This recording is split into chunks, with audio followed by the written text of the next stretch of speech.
Hello boys and girls, this is Rise of the Tomb Raider.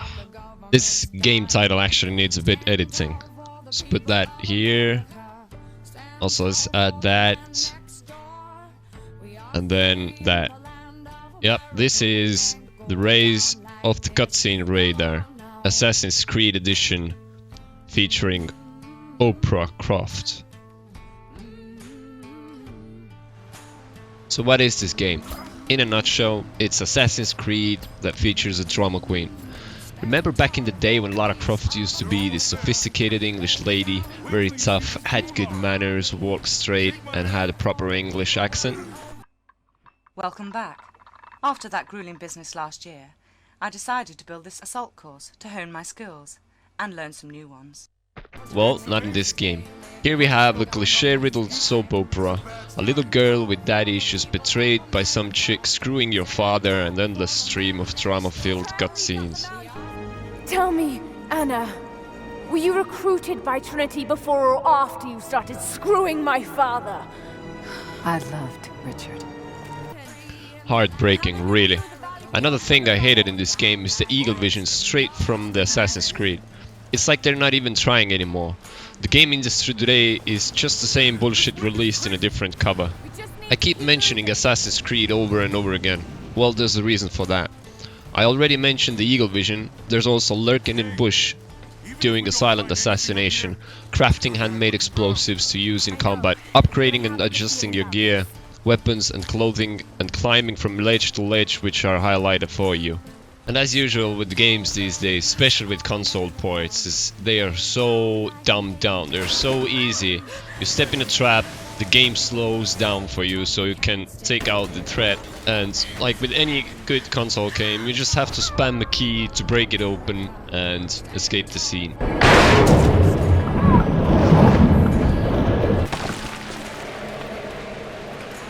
Here's another one. You step on the trap, game slows down for you and tells you what to do. Okay, let's get to the good stuff. One thing Square Enix has done right is they are giving you a chance to play this game as a challenge. You can disable stuff, you can see with the eagle vision, you can select your difficulty, which enables and disables some features like when and where you can heal, how will your enemies act, and how Lara executes her tasks. This is a huge thing for me, as more and more games are dumbed down, turning good games into interactive movies. As soon as you turn off the pussy mode, the game turns into quite a challenge.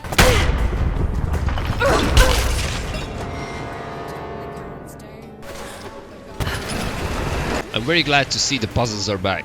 I remember playing Tomb Raider 2, spending hours to get through a puzzle, which gave me a great sense of reward once successfully executed. I turned off the highlights and found myself solving clusterfucks that oftentimes ended up with me banging my head against the wall.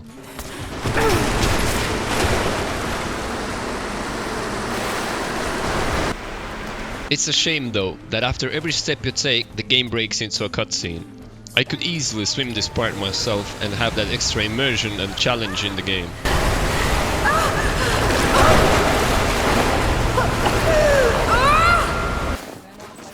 Crafting is exactly like it was in Assassin's Creed. You get some twigs, hunt some leather, and upgrade your bow or make some arrows. There are quite a few upgrades available for your gear, weapons, ammo, and also skills. So far I have only taken a couple of skills from the skill tree because many of the skills are a game breaker for me. For example, you can learn a skill that highlights all the traps for you as you run along this quite linear world. You can also modify your clothing. Some of these came with the pre-order, some of them you can make. Many of the outfits will give you some benefits like healing bonuses or being more stealthy around animals. For this scene I chose a warm leather outfit that allows me to sneak closer to animals when I'm hunting. Let's talk about visuals. The graphics of this game are just stunning. The scenarios and environments are very well made and rendered.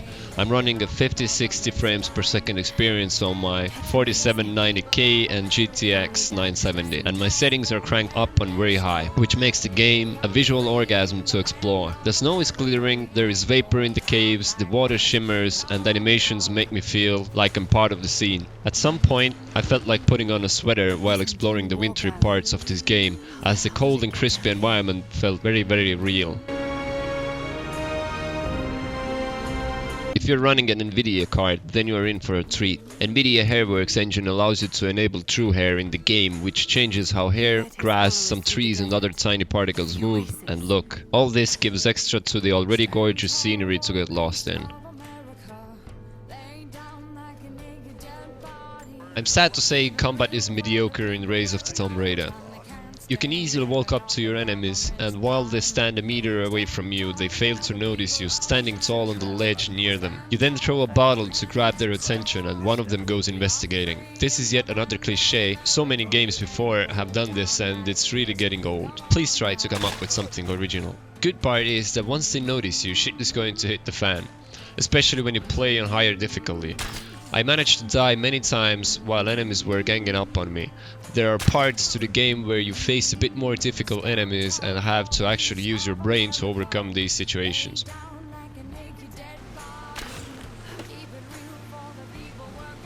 Now, a really cool feature about this game is actual tombs that you have to find and raid. These are usually quite hard to locate, and once you do, you'll find yourself confused in a complex puzzle. If you have the highlights disabled, then these can be a real cracker to overcome. Once you do though, you will be rewarded with a skill upgrade. The bad part is that you don't know what the skill will be before you actually picked it up. And once you pick it up, you can't disable it. That way, I now have a skill that highlights all the traps in the world for me, and I hate it. It kills the challenge for me completely.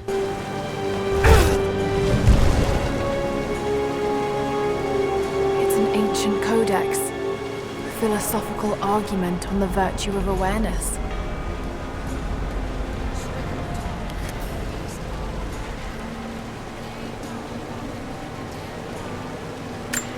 In conclusion, this game is way too easy and forgiving to be a Tomb Raider game. The Tomb Raider we remember was a struggle and offered a feeling of great reward when completed a puzzle. The story is a big cliché that is no better than any episode of CSI Miami. It's full of unnecessary drama and boring Hollywood-style plot. As far as today's games go though, it's a step up from others on the market. It gives you the option to play it as a challenge, allowing you to turn off certain aiding features, which made it quite enjoyable for me. Exploring the tombs and side quests didn't feel repetitive and offered a unique experience every time. The graphics provide a visual eye candy to accompany along the journey. It's a good game, worth picking up as long as you're not expecting a Tomb Raider game. Let me know in the comments how did you feel about the Rise of the Tomb Raider and if it met your expectations. As always, if you enjoyed the video, leave a like and subscribe to my channel for more. Thank you very much for watching and see you another day. Stand tall for the beast of America. Lay down like you knew dead dog. Keep it real for the people working overtime. They can't stay living off the government's dime. Stand tall for the people of America. Stand tall for the man next door. We are free in the land of America. We ain't going down like this.